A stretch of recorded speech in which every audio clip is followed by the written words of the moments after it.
ሜላት የሩታ እህት ለሄርሜላ ያው ማስፈራሪያ ወይም ደግሞ ማስጠንቀቂያ ሰጥታታለች። እቺም ደግሞ እምቢ ብላለች፣ አሻፈረኝ ብላለች። ሄርሜላ ያው ከአብርሽና ከሩታ ህይወት ውጪ ብለዋል ኮሜንታተሮችም። ልንገርሽ ብዬ ነው። አሰላሙ አሌይኩም ወረህመቱላህ ወበረካቱ። ውድና የተከበራችሁ የተወደዳችሁ ውድ ቻናሌ ቤተሰቦች እንዴት ናችሁ? ደህና ናችሁ ወይ? ሰላም ናችሁ? እኔ ጋር ሁሉ ሰላም፣ ሁሉ መልካም ነው።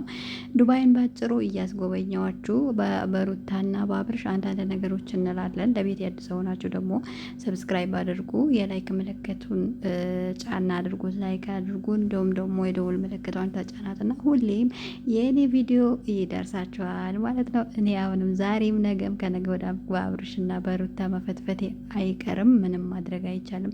ከማዳም ቅመምነት እስከምወጣል በቅርብ ደግሞ በቃ እኔ በዱባይ ከቡርጅ ሀሊፋ እስከ የት ዱባይ አቡዳቢ ቻርጃ አጅማን እስከ ራሰል ኬማ እያስጎበኘዋችሁ እንቀጥላለን አብረን ማለት ነው። እስከዛ ድረስ ሶብር አድርጉ። ትንሽ ብር ያዝ ብር ከያዝኩኝ በኋላ የተለያዩ ቦታዎችን አስጎበኛችኋለሁ። እናንተ ደግሞ ሰብስክራይብ ላይክ በማድረግ ታበረታቱኛላችሁ። ይህ ምን የማዳም ቤት ሽንት ቤት ማጠብ ነው? እስከ መቼ ድረስ ነው የማዳም ሽንት ቤት ማጥበው? እስቲ ሰብስክራይብ አድርጉኝና እኔም እንደ ሰው ይለፍልኝና መኪና ቤት ገዝቼ ልግባ። አያ ብያ ይለፍልኝ። እንደው ቤት ቢኖረኝ መቼ ቀመጥ ነበር የማዳም ቤት። ለማንኛውም ሰብስክራይብ አድርጉኝ። እና የሩታ ልጅ ወንድ ነው ሴት ነው? እኔ አምልጦኛል ነው አልተናገሩም ነው? እስቲ ንገሩኝ ኮሜንታተሮች ማለት ነው። ወንድ ነው ሴት ነው? ወንድ ከሆነ ገንዘቡ በሉት፣ ሴት ከሆነች ደግሞ ገንዘቤ፣ የዩቲዩብ ገንዘቤ።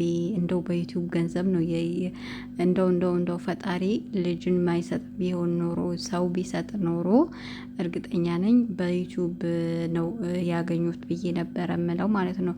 ከተረገዘ ጀምሮ በዚህ ልጅ ሲሰራ አይ ይቅርታ ሰማይ ነው። በዚህ ልጅ ተሰራበት። አሁንም እስከሚያድግም ድረስ ሊሰሩበት ነው እንዴ? እንደማማጨቤ አሁን ሰለቸን ሀቂቃ ማለት ነው። እናንተ ግን የማዳም ቅመሞች አብርሽና ሩታ አልሰለቻችሁም? ታያላችሁ፣ በደንብ ነው ቪዲዮቸውን እያያችሁ ያላችሁት። ጎበዝ ናችሁ። እኔ ደግሞ ጭንቀት አልችል። እንደዚህ ደግሞ ውሸት ነገሮች አይመቹኝ። ቆሜ ያልከራከር ለራሴ ላይ ህይወቴ የሆነ ነገር ቢመጣብኝ ራሱ ዝም ብዬ ከማለፍ ውጭ ምንም ነገር አላቅበትም። ሀቂቃ መሳደብ ራሱ እኮ አላቅበትም። መናገር አላቅበትም። ለራሴ ራሱ ጠበቃ አልቆምም። አቤት እነሱ ውሸት። እኔ እኮ ልጁ ራሱ እውነት አይመስለኝም። ሀቂቃ ፊቱን አይታችሁታል? እስቲ ካያችሁ ታየውን በሉ። እንደ ቲክቶክ ፎቶ አንስተው መለጠፍ ይቻላል እንዴ? በኮሜንት እስቲ ለጥፉልኝ የሚቻል ነገር ከሆነ እዚህም ማለት ነው። ኧረ ተው አንዳንዴ ሀቂቃ በራሳችሁ ሞድ ስሩ። እንደው ጥሩ ሆናችሁ እንደ ባልና ሚስት ሆናችሁ ስሩና እኛ ምንድደሰት። እኛ ያላገባን እኮ በእናንተ በውሸት ትዳር እኮ ተሰቃይን። እኔም ባገባ እንደዚህ ነው እንደሚያደርገኝ፣ እኔም ባገባ እንደዚህ ክብር ነው ማጣው እያልን ቆመን እየቀረን ነው። ተውን በእናንተ ምን እንማር? ወይኔ ልጮህ ብዬ ማዳም ተኝታለች እንጂ ልጮህ ነበር ማለት ነው። አጋጣሚ በጊዜ ተኝታለች። እኛ ቤት እንደ ድሮ በጊዜ ነው የምንተኛው እንጂ ዛሬማ ልጮህ ነበር። እንዴት እንዳቃጠሉኝ፣ እንዴት እንዳናደዱኝ። ልጁን ስጭኝ ወስደዋለሁ። ምን ጡት ልታጠባው ነው እንዴ? ልጁን ወስዳ አንተ እንክፍ ማለት ነው። ሳጠራ አፍ እንደው እስቲ ሰብሰብ በል፣ እስቲ ሰብሰብ ወንድ ሽተት። ስፖርት ስራ፣ ስፖርት ቤት ሄድ፣ ስፖርት ስትሰራ ቪዲዮ ስራ። እስቲ ልንገራ አጀንዳ እንኳን ልስጥህ እስቲ መኪና ውስጥ ስትሄድ ስራ። ብዙ የሚያዩ ሰዎች ስላሉ ይቀንስብኛል ብላ አትፍራ። ገደል አትግቡ። የእውነት ትዳር ከሆነ ትዳራችሁንም ደግሞ ገደል አታስገቡት። ያስጠላል።